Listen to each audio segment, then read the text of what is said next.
El Chavo del Ocho es conocido mundialmente por muchas cosas, sus chistes que pueden hacer reír a cualquier persona alrededor del mundo, lo familiares que pueden llegar a ser las situaciones, y en especial ese capítulo en el que se van de vacaciones a Acapulco.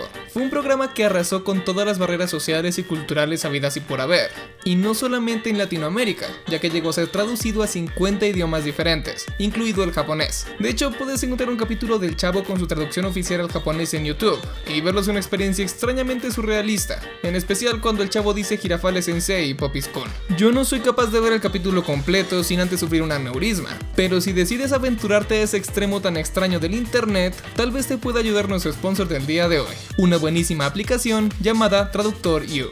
Este es uno de los mejores traductores disponibles para iPhone y Android, con más de 50 millones de descargas en la Play Store y una calificación de 4.4. Esto es porque, aparte de poder traducir entre 108 idiomas diferentes, tiene muchas herramientas que, más allá de traducir, te facilitan aprender el idioma. Te muestra la pronunciación correcta de la palabra que busques, y en el caso del inglés, incluso te muestra las diferencias de pronunciación entre el inglés británico y el inglés americano. Además, una buenísima función si usas la aplicación en Android es el traductor mágico, que te permite traducir cualquier texto en cualquier aplicación usando una nube flotante. Algo que te será muy útil si quieres entender a los japoneses cuando les pidas que traduzcan el episodio de las aguas frescas. Por cierto, para activar la función debes, dentro de la app, entrar a ajustes, configuración y habilitar el traductor mágico.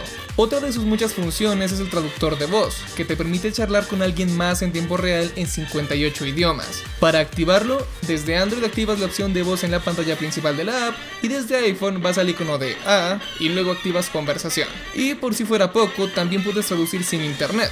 Una vez descargues los paquetes de idiomas, puedes tomar imágenes y traducir el texto directamente, y hasta guardar palabras importantes en distintas carpetas. Así que te invito a que lo descargues a través del link en la descripción.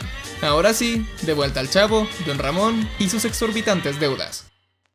Teniendo en mente que el Chavo fue tan mundialmente reconocido, no es raro que evitaran hablar de montos de dinero directamente, ya que 5,000 pesos para un mexicano son muy distintos a 5,000 pesos para un colombiano, por ejemplo. Así que las veces que recibíamos información concreta de los gastos en la vecindad eran algo contadas. Algo que seguramente recuerdas es que uno de los chistes habituales del programa era ver lo que hacía Don Ramón porque le debía 14 meses de renta al señor Barriga. A veces se escondía, a veces encontraba trabajos bien raros y por lo general era algo que utilizaban para darle un empujón inicial a la trama del episodio. Y también nos lleva a la pregunta del día de hoy: ¿cuánto debía Don Ramón exactamente?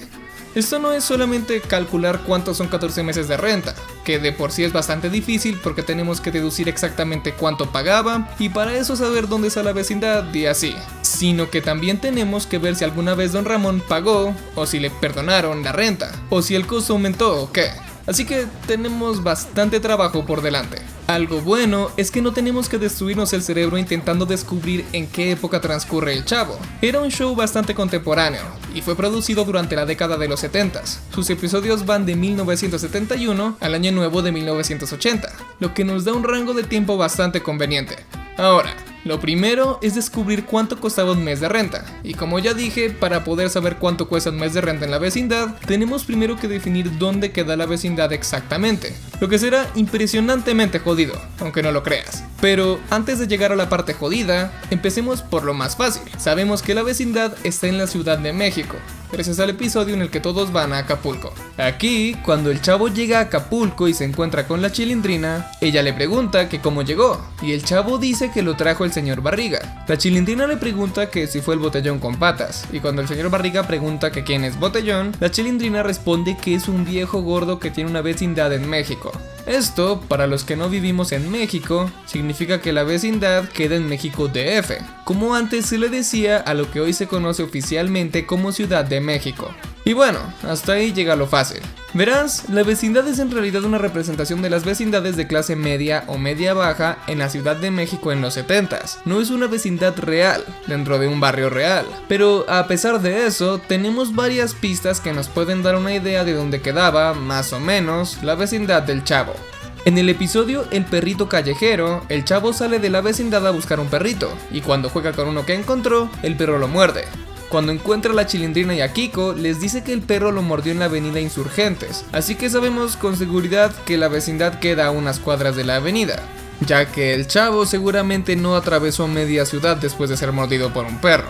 En el episodio Don Ramón en la escuela, Kiko dice que cerca de su casa pasa un metro que hasta parece ferrocarril, así que ya tenemos algunas pistas concretas. La vecindad queda en un barrio clase media o media baja, cerca de la avenida Insurgentes y también cerca de una estación de metro. Lo que más nos ayuda es la mención del metro, porque en la década de los 70 solo se había inaugurado las líneas 1, 2 y 3, y nos vuelve mucho más simple la búsqueda. De hecho, podemos reducir mucho más nuestros requisitos de búsqueda si ponemos atención a lo que dice Kiko. Él no está hablando de una estación de metro.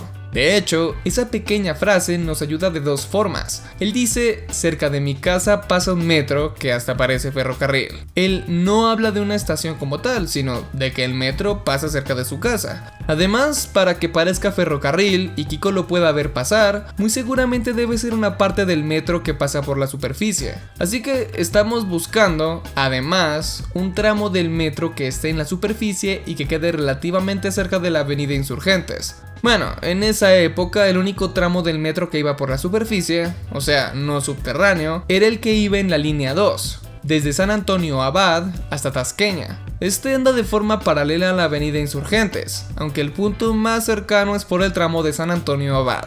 Así que el punto óptimo sería en algún lugar en la colonia Doctores, entre la avenida Insurgentes y el último tramo de superficie del metro en esa época. Ahora solo necesitamos algo que nos ayude a confirmar el lugar. Esto fue lo más difícil de encontrar para mí, pero resulta que sí sabemos el nombre de la escuela a la que va el chavo, gracias a un cómic publicado el 15 de junio de 1974 titulado Un día en clases. Sí, en esa época el chavo tenía cómics, y en la página número 6 del cómic podemos ver el nombre de la escuela, Escuela Benito Juárez.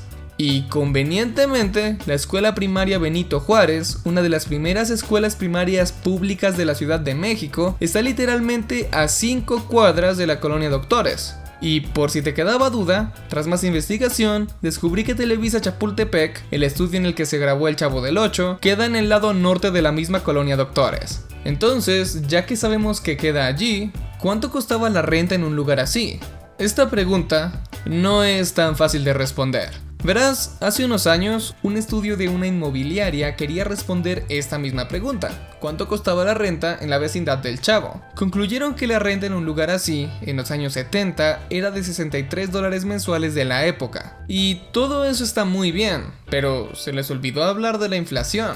La inflación en la historia de México es un tema tan ridículamente extenso que retrasó la salida de este video durante 3 días, y después de leer y leer y leer sobre el tema, decidí que lo mejor sería resumirlo y explicar por qué la historia del peso mexicano nos vuelve la vida 1.000.000 de veces más jodida. Pasa que entre 1970 y 1980, la década en la que transcurre el Chavo, el valor del peso comenzó a cambiar.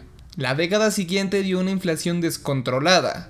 Tan descontrolada que en 1992 entró el nuevo peso, el peso actual, cuya equivalencia con el viejo peso era de 1 a 1000. En español, eso significa que si no contamos la inflación, 500,000 viejos pesos son equivalentes a 500 pesos en la actualidad. Aclaro que esta equivalencia cuenta para 1991. Hacia 1970 el peso no estaba tan inflado, y la equivalencia de un peso de la década de los 70 a un peso actual va de 1 a 3, más o menos, no de 1 a 1000. Entonces, además de que tenemos ese pequeñísimo detalle con la equivalencia, resulta que la inflación de la década de los 70s, junto con una subida aumentada en el salario mínimo, hacía que el precio de la renta subiera gradualmente. Entonces, la respuesta no es tan fácil como decir son $63 al mes y ya. Y por eso es que no mencioné algo que es bastante importante, o al menos parece, si no conoces esa información. En el episodio de 1978 titulado El dinero perdido, se nos dice exactamente cuánto cuesta un mes de renta: 100 pesos. Entonces, don Ramón debía 1,400 pesos, ¿no? Pues esto no tiene sentido. 100 pesos de 1978 son apenas 293 pesos mexicanos actuales, después de calcular contando la inflación y el cambio del viejo peso al nuevo peso. Además, el cálculo hecho por la inmobiliaria era de $63, y $63 en esa época eran 1,430 pesos, no 100. Entonces, ¿qué está pasando aquí?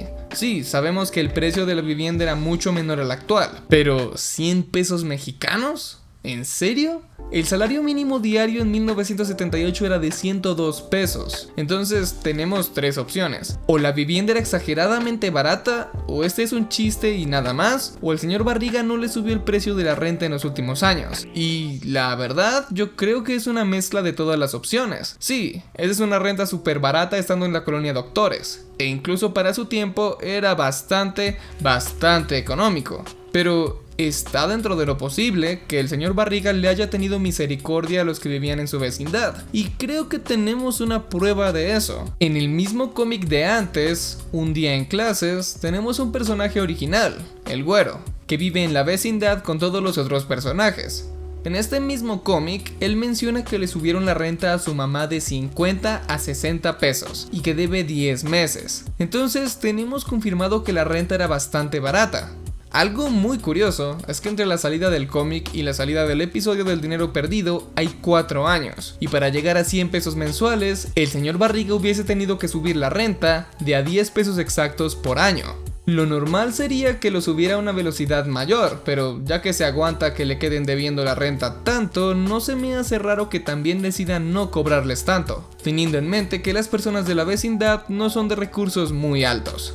Entonces, si el señor Barriga aumenta la renta cada año de a 10 pesos y don Ramón debe 14 meses de renta, estos son alrededor de 1,300 pesos para el episodio del dinero perdido, 12 meses a 90 pesos, o sea, un año, y 2 a 100, en el mejor de los casos, después de que la renta subiera 10 pesos al pasar el año. Si promediamos teniendo en mente el aumento de la renta y que don Ramón se va a buscar fortuna en 1981, podemos definir con un grado de seguridad bastante bueno cuánto debía en el momento en el que se fue, entre 1,800 y 1,900 pesos mexicanos. Esto es teniendo en mente que la renta aumentó a 130 pesos para 1981 y que sabemos que siempre le perdonaban meses de renta y pagaba de a un mes para que quedara debiendo exactamente 14 meses. Es posible que por la inflación que se vio desde 1980 la renta hubiese subido un poco más, pero su deuda total sería alrededor de 2,100 o 2,200 pesos, en el peor de los casos, que en pesos actuales son alrededor de 3,400. Es decir, $176 por 14 meses de renta. Bien barato. Así que espero que este video te haya gustado, porque me demandó muchísimo tiempo, y la verdad esto de la economía no es una pasión que tengo yo, pero aún así me gustó investigarlo, y en especial eso de probar una inmobiliaria que están equivocados, o algo así. Y sin nada más que decir, nos vemos en el próximo video. Adiós.